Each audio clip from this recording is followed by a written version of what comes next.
Ya, halo apa kabar? Anda menyaksikan CNN Indonesia World Now bersama saya Mayfri Syari. Badai Imelda diperkirakan akan menghantam Amerika Serikat dalam waktu dekat.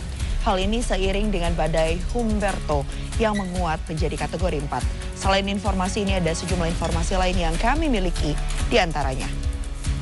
Setidaknya ada 3 orang tewas setelah topan Buai Loy melanda sejumlah kota di bagian tengah Filipina. Sementara di Cina, gempa dengan magnitudo 5,6 mengguncang provinsi Gansu di Cina. Beberapa rumah warga mengalami kerusakan yang parah. Badai Imelda diperkirakan akan menghantam Amerika Serikat dalam waktu dekat. Hal ini seiring dengan badai Humberto yang menguat menjadi kategori 4. Ada jembatan ambruk di Republik Dominika yang mengganggu aktivitas warga. Jembatan ini merupakan infrastruktur vital bagi salah satu daerah penghasil kakao utama di negara itu. Berikutnya 36 orang dilaporkan tewas dan lebih dari 50 lainnya terluka akibat berdesakan dalam sebuah kampanye aktor sekaligus politisi terkenal India, Tamil Vijay, yang digelar di distrik Karur di Tamil Nadu, India pada Sabtu pagi. Kita ke Argentina karena ada ribuan warga Argentina yang turun ke jalan atas pembunuhan 3 perempuan yang disiarkan langsung. Pelaku adalah organisasi narkoba internasional.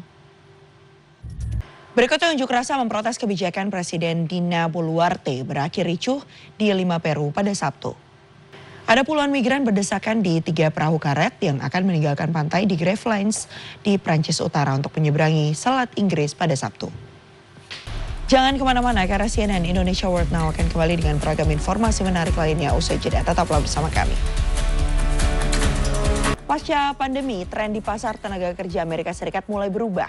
Jika sebelumnya pekerja bebas berpindah untuk mencari tawaran terbaik, kini ada tren baru yang disebut dengan job hugging, yang justru membuat banyak orang bertahan di pekerjaan mereka meski tak sepenuhnya puas.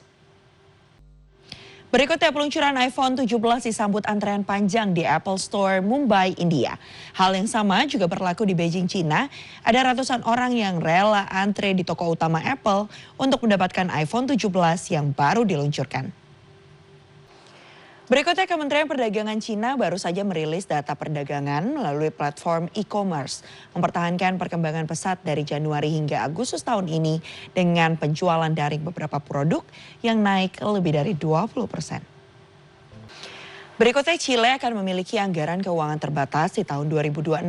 Di tengah melonjaknya angka pengangguran serta turunnya produksi tembaga dari Codelco yang merupakan sumber pendapatan utama dari negara ini.